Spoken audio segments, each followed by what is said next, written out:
Hi everyone, welcome to the PEB channel. My name is Joel Pettit, and today I want to talk to you about the most important 180 days for every reservist. Now, have you ever missed a deadline? I'm pretty sure you have, and I'm pretty sure it sucked. Now imagine missing one that's so important that you don't get any of the benefits that you worked for 20 years to obtain a military retirement. That's what a lot of reservists have happened to them every year. So today, I want to put a stop to that. So down below, the regulations I'm talking about will be listed with their URLs to PDFs. These regulations all share one thing in common, one rule. And the one rule is universal for all reservists. It's the 180-day rule. And you need to know it, because when you know it, you can avoid being put into a non-duty related process and being separated from your service simply because you didn't know that you had 180 days to report an injury. Now, I'm going to go into the specifics and make sure that this does not happen to you. So the regulations are these.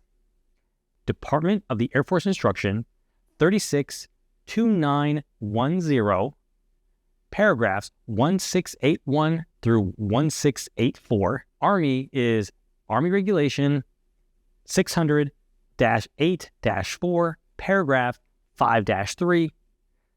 Marine Corps/Navy, that's in Second Ad Instruction 1770.5, paragraph 12 alpha. These regulations all have the same wording for the same rule, the 180-day rule. And it says this: reserve component members, when you're finished with your current duty status, you have 180 days to report an injury.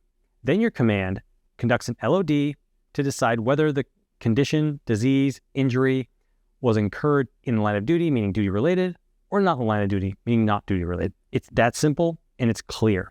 The second part of the rule simply says if you miss the 180-day mark, the VA will address your medical condition. The last part of the rule talks about special circumstances for late onset issues like PTSD or neurological or behavioral issues. So the last part, it helps those people who have issues that slowly gain in severity and need, I would say, more investigation in order to diagnose them properly. I know what you're thinking. Well, what do I report? That's the beauty of it. For reservists to report the rules I stated, they all share the same language. It's if you incur or aggravate an injury, illness, or disease, or receive medical care while on duty. If any of those things happen, you report it within 180 days. And the command must do an LODI. They do not have a choice. So how do you report this? In writing. That's simple. And I don't mean by text. I know it's simple, but so's the Gmail app or the Yahoo app or whatever email server you use. They all have apps. You just write it to, your fire team leader, your section leader, your platoon sergeant, your gunny, your CPO, your chief warrant officer, your OIC, anybody who has an email address that works and they check it. If you went to the ER or had some kind of medical treatment, simply tell them, I have medical documents associated with the care I received. When I see you next, I'll give you a copy. Or please send me a DoD safe link and I'll upload them to that secure server. Super simple. It really is that simple. And the next question, of course, I get is, well, what counts? Like, what context count? This is really easy. If you're on your way to duty, at duty, or on your way home from duty. It really is that easy. And if you're not within a reasonable commuting distance, again, that's in those regulations. If you have to stay overnight somewhere and you're in the vicinity of your appointed place of duty, even that counts. So if you have to drive 400 miles, so you drive 250 miles, and you're staying overnight at a hotel so that you can rest and then drive the last distance to your place of duty, if you get hurt, it counts.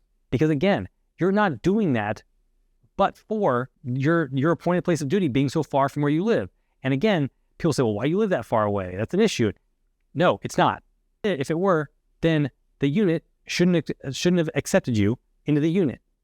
So this rule really is one of the few rules in the military that protects reservists and really, I would say, can be used in a way that I would say makes reservists feel safe in their ability to have the same rights as active duty service members, in that if your conditions are found in the line of duty or duty related, and you can then later not do your job, you're referred into the integrated disability evaluation system.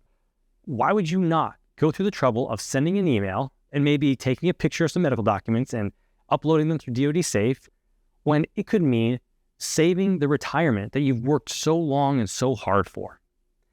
And as I said in the beginning, I've seen a lot of these cases, and I am sick and tired of the different military services simply saying, well, you didn't have an LODI done, so pound sand, get the hell out of here.